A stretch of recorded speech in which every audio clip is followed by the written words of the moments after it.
Ben ritrovati in diretta amici di Radio.0, ritorniamo a parlare di eventi, di appuntamenti e ci spostiamo a Trieste, dove già a partire da questo fine settimana, da domani 27 maggio, parte la nuova edizione di Trieste Crocevia di Culture. Appuntamento molto atteso questo percorso turistico-culturale tra genti, folklore e religioni diverse. Giunta la manifestazione alla 12ª edizione, promossa da Alta Marea Eventi in coorganizzazione con il Comune di Trieste e la collaborazione dell'agenzia viaggi Mittelnet, si propone di valorizzare tra visite guidate, manifestazioni folcloristiche ma anche mostri e laboratori di cultura, degustazioni di prodotti tipici e mostra mercato, la multiculturalità che da sempre caratterizza Trieste. 9 intense giornate all'insegna dell'amicizia tra i popoli, infatti si continuerà fino al prossimo 4 giugno. Siamo pronti ad andare anche a scoprire di più su questo appuntamento insieme al presidente di Alta Marea Eventi Silvio Pozzeno, insieme a Zeno Saracino, insieme a Giovanni Casaccia in questo servizio.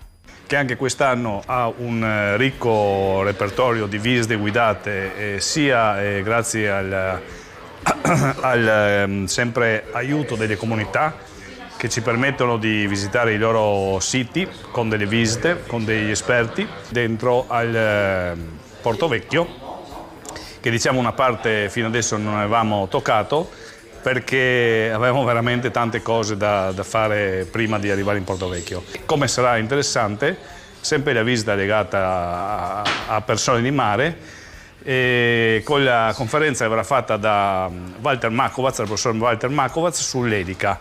Sappiamo che un nostro concittadino inventò l'Erica e quindi vi consiglio tutti di seguire questa presentazione che verrà fatta il venerdì presso la statua di Ressel, che si trova di fronte alla Capitaneria del Porto. E in ultimo non dimentichiamo l'effetto coreografico, perché la domenica 28 alle 18:30 ci sarà il ballo della comunità greca in piazza Ponte Rosso, che si esibirà con ben 14 elementi.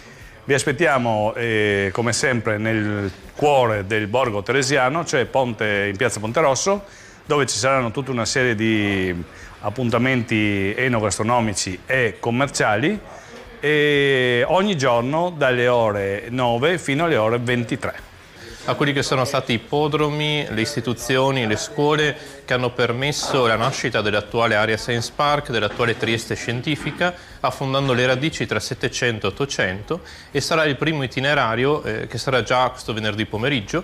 Seguirà domenica invece un itinerario dedicato alla figura, una delle figure centrali di Trieste, ovvero il barone Pasquale Revoltella, una grande passeggiata che, partendo dalla zona del Ferdinandeo, intreccerà la storia del barone, le diverse fasi della sua vita turbinosa, con la storia di Villa Revoltella e del parco a cui tanto dedicò, specie nelle ultime fasi della sua vita. La possibilità di visitare due gioielli dell'archeologia industriale di Trieste, che sono la centrale idrodinamica e la sottostazione elettrica di riconversione.